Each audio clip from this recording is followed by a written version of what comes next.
Oi gente, meu nome é Mariana e vamos conversar sobre os capítulos 7 e 8 de Sapiens, do Yuval Harari. Esse é mais um vídeo do projeto de leitura de Sapiens e se você chegou aqui hoje, chegou de paraquedas e não sabe do que se trata esse projeto ou não pegou o começo dele, clica aqui nessa playlist, eu vou deixar o link aqui embaixo também na caixa de descrição e também vou deixar aqui embaixo o cronograma com todas as datas e todos os links de cada vídeo. Hoje vou falar sobre os capítulos 7 e 8, que começa o capítulo 7 na página 127 e o capítulo 8 termina na página 170. Com ele também termina a parte 2, que fala sobre a Revolução Agrícola. O capítulo 7 é bem curto. Ele começa falando sobre como os sapiens tiveram que se lembrar de cada vez mais coisas com a evolução, até a invenção da escrita pelos sumérios e a resolução desse problema de contagem. Então, basicamente, esse capítulo 7 vai falar um pouco sobre como a escrita moldou e foi se moldando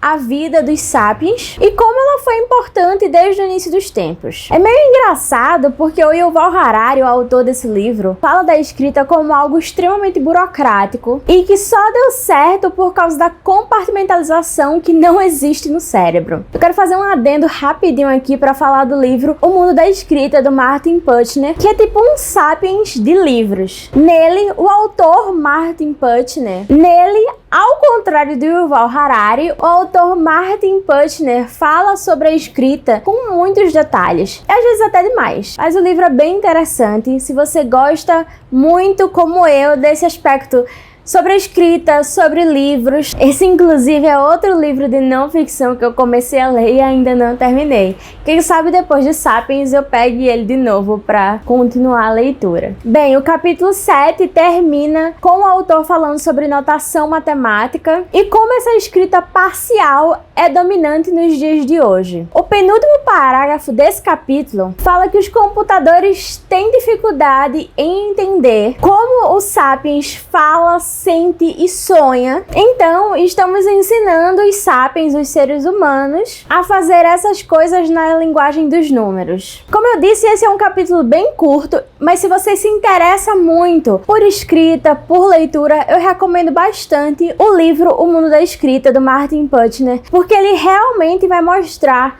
com muitos detalhes toda a história da escrita. O capítulo 8 é bem polêmico, é bem tenso, vamos lá.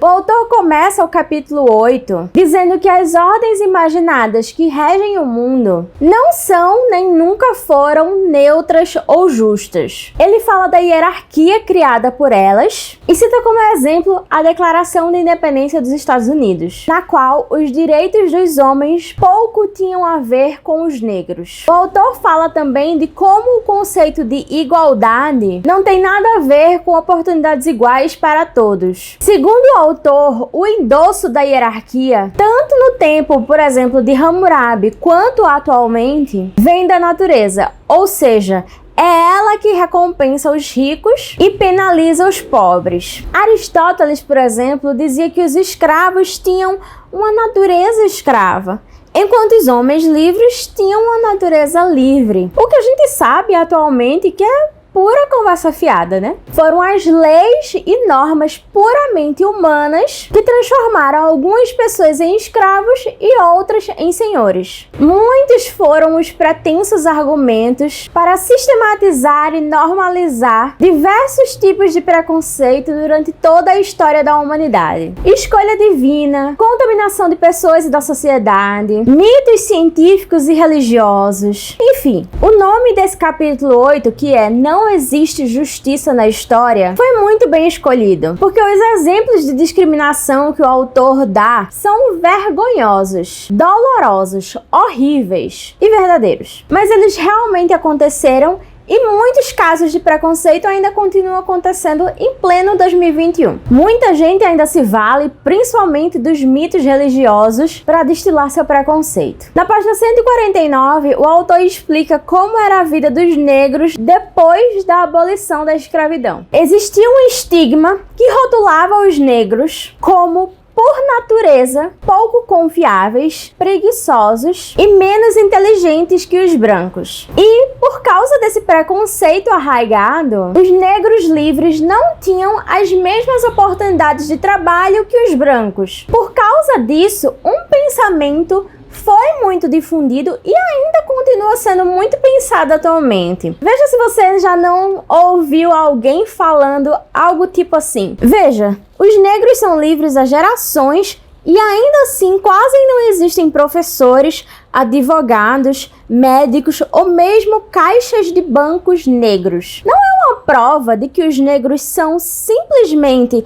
menos inteligentes e trabalhadores? Óbvio que não, né? O problema é justamente esse círculo vicioso de preconceito. O autor termina essa parte do capítulo dizendo que a biologia não é capaz de explicar as complexidades das sociedades preconceituosas. Só podemos entender esses fenômenos estudando a história, estudando os acontecimentos, as circunstâncias e as relações de poder. O próximo tópico que o autor aborda neste capítulo é a questão da hierarquia de gênero. Os homens são privilegiados e as mulheres estão à mercê deles desde que o mundo é mundo. O autor diz que as sociedades associam masculinidade e feminilidade com uma série de atributos que, em sua maioria, não têm base biológica. E nossa, como eu concordo com isso. Eu acho que se não tivéssemos preconceitos tão fortes sobre o que é ser menino ou isso é coisa de menina, o mundo não estaria tão louco e complicado. Depois, o autor fala que apenas mães humanas inseridas em determinadas culturas fazem escândalo ao saber que seu filho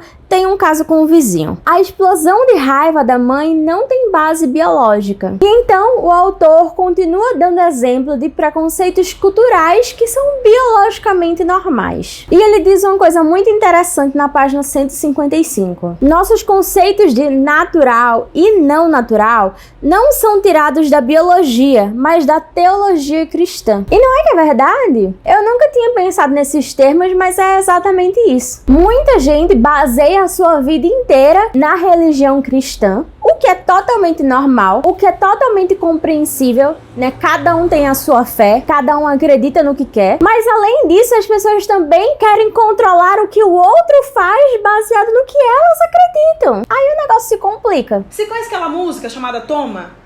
Isso, aquela música que chama Toma, toma conta da sua vida, disponível em todas as plataformas digitais. Enfim, o autor continua este capítulo explicando as diferenças entre sexo, que é biológico, e gênero, que é cultural. Ele diz que ser homem ou mulher é uma tarefa muito complicada e exigente. Tanto o homem precisa mostrar repetidamente para toda a vida a sua masculinidade, quanto a mulher precisa mostrar sua feminilidade o tempo todo, a vida inteira. E a gente pode até pensar que os homens com certeza são mais privilegiados, né? Não só nesse assunto, não só nesse aspecto, como em todos os outros da vida. Mas se você parar para pensar bem, acho que agora, atualmente, até menos. Mas e quando os homens queriam vestir rosa? Meu Deus, rosa é cor de menina, você não pode usar isso. E quando os homens querem se depilar, mas homens sem pelo? Meu Deus, isso não é homem não. Entre tantos outros casos que parece assim uma picuinha eterna, sabe? Eu nem vou dar o exemplo das mulheres, né?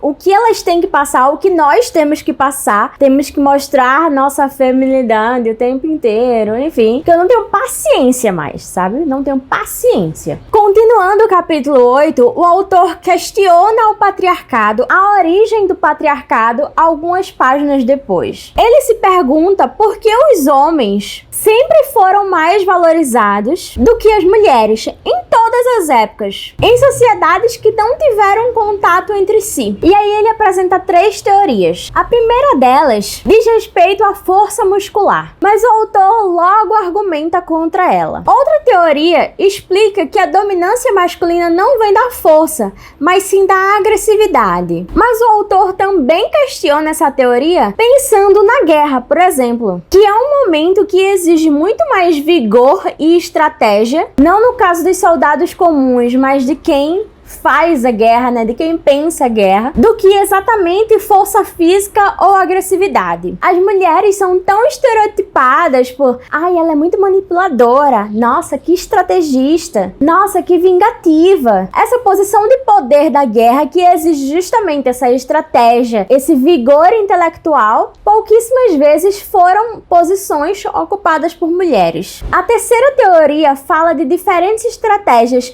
de sobrevivência e reprodução para homens e mulheres. Essa é uma teoria que fala aquela velha história de que homens são ambiciosos e competitivos, enquanto as mulheres tendem a ser mais dedicadas à família e tendem a querer cuidar mais dos filhos. Mas as referências empíricas realmente não suportam essa teoria. O autor inclusive questiona essa suposição de que a necessidade de ajuda externa que as mulheres supostamente têm as tornou dependentes dos homens e não de outras mulheres. O autor diz: os sapiens são animais relativamente fracos, cuja vantagem está em sua capacidade de cooperar em grande escala. Nesse caso, deveríamos esperar que mulheres dependentes, mesmo que sejam dependentes de homens, usassem suas habilidades sociais superiores para cooperar a fim de superar estrategicamente e manipular homens agressivos, autônomos e egocêntricos. Só que, visto que os homens continuam tendo a dominância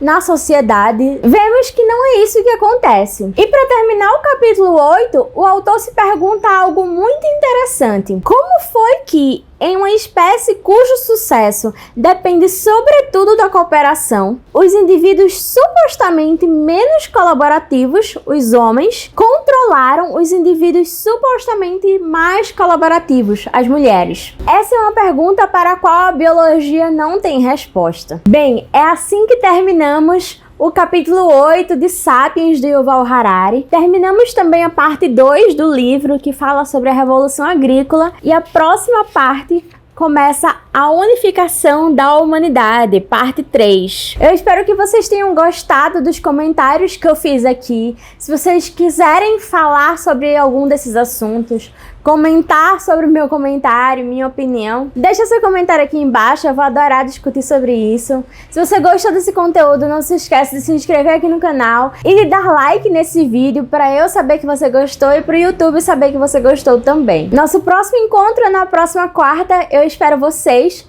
Muito obrigada pela companhia nesse vídeo, nos vemos na próxima. Tchau!